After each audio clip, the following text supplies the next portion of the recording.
News, y'all. Sean Diddy Combs has been found not guilty of sex trafficking and racketeering conspiracy in a mixed verdict. He was only found guilty of transportation to engage in prostitution. So, free Diddy, man. To all of the people that was bashing Diddy, saying all of these evil things, you know what I'm saying? What y'all got to say now, bro? One thing that I took away from this case is that Cassie is not a victim, right? We've heard a recording of Cassie on the phone call with somebody that pretty much they told Cassie that they had footage of one of the freak offs, and Cassie threatened to turn the guy's TV off, right? So Cassie's not a victim here.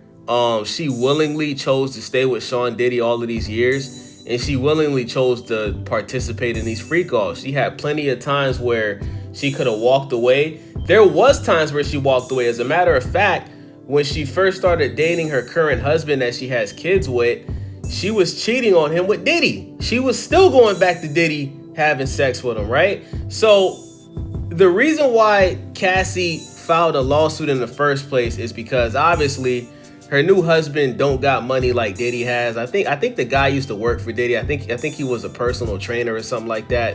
But it's obvious that when she left Diddy, she missed Diddy's billionaire lifestyle, right?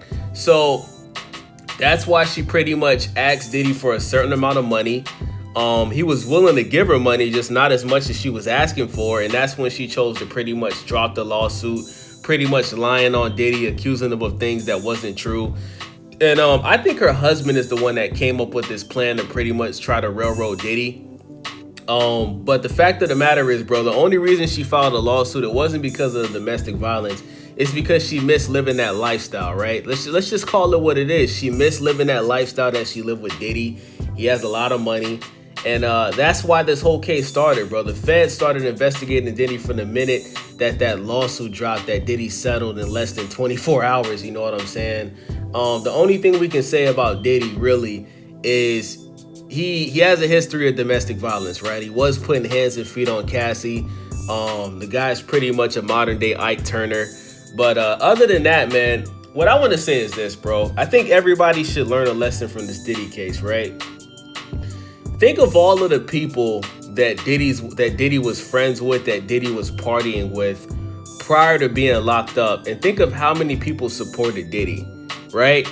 You think of guys like Meek Mill, French Montana, Young Miami, who he started a podcast, put her podcast on his network, right? Pretty much, you know, saved her failing, because her music career is done, right? Young Miami's music career is over, right? So her music was pretty much done, and he gave her a podcast that pretty much ended up winning awards, right? It won an award at the BET Awards and all that over podcasts that are way better, right?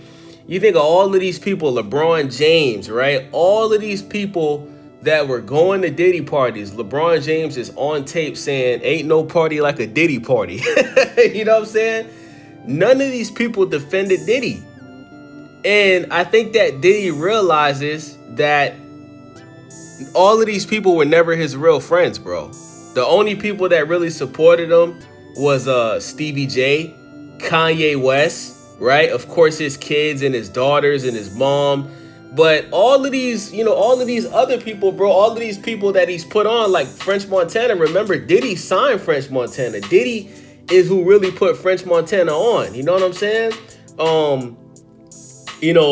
Diddy has done a lot of favors for, Meek Mill as well, right? All of these people that Diddy has helped, that he's put in position to win, none of these guys had his back. None of these guys defended him. These guys were laughing at him, all of these people pretty much turned their back and just was watching Diddy just burn to the ground, man. And I think that when he gets out, I think that he should learn from this, and he should keep his circle small.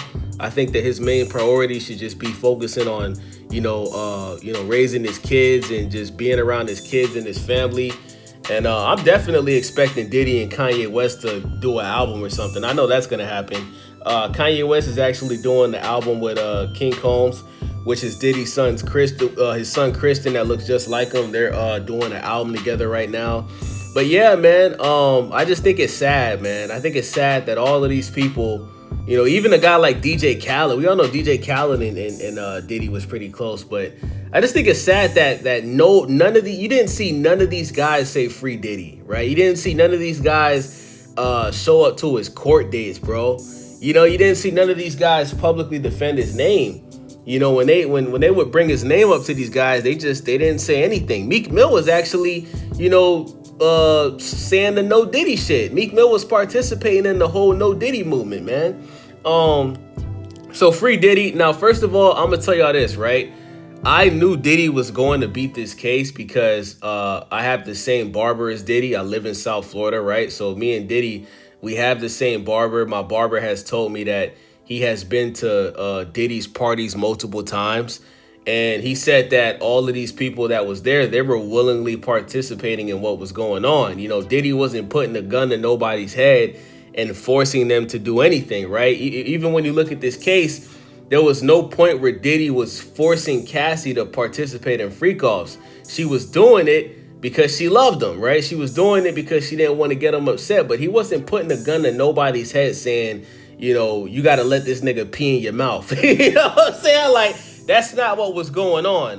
The only thing that we can confirm is that he was paying prostitutes to come to sex parties, right? He was paying for their flights and all of that. I didn't know that was illegal because, they got escort websites on the internet where you can just go and pay for that.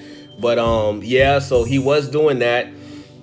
Like I said, he was doing domestic violence, and that's pretty much it, man. I'm hearing that Diddy is probably going to get sentenced to a couple months instead of years. I think they said the max he can get for being found guilty of what he was guilty of is 10 years. So they're already discussing his bail. I'm hearing that he's going to get a bail of $1 million. So Diddy should be out today. You know what I'm saying? And welcome home, Diddy, man. I'm happy Diddy is free. And listen, man, we got to stop tearing down successful black men, bro. You know what I'm saying? Like, at the end of the day, everybody makes mistakes. We're all human. And I just don't understand how over here in America, we think that because people have a certain amount of money and status that they can't make mistakes. You know what I'm saying? Like, y'all know people in y'all personal life that do domestic violence. Some of y'all parents or uncles or cousins do domestic violence and you never called the cops and told them. But y'all want to slander Diddy. Like, I never understood that, bro. Especially to all the black women on Twitter. You know what I'm saying? Y'all be getting y'all ass beat by y'all baby daddy. Y'all don't call the cops on that nigga. But y'all want Diddy to go to prison. Like, I'll never understand that, bro. But that's the world that we live in. You know what I'm saying? So let me know what you guys think about this. It's your boy Wavy. Stay Wavy TV. Subscribe. I'll keep you guys updated. Like I said, Diddy is supposed to be getting bail today. It's going to be discussed at 1 o'clock. So he should be getting out today. And can't stop, won't stop. Bad boy. I'm out.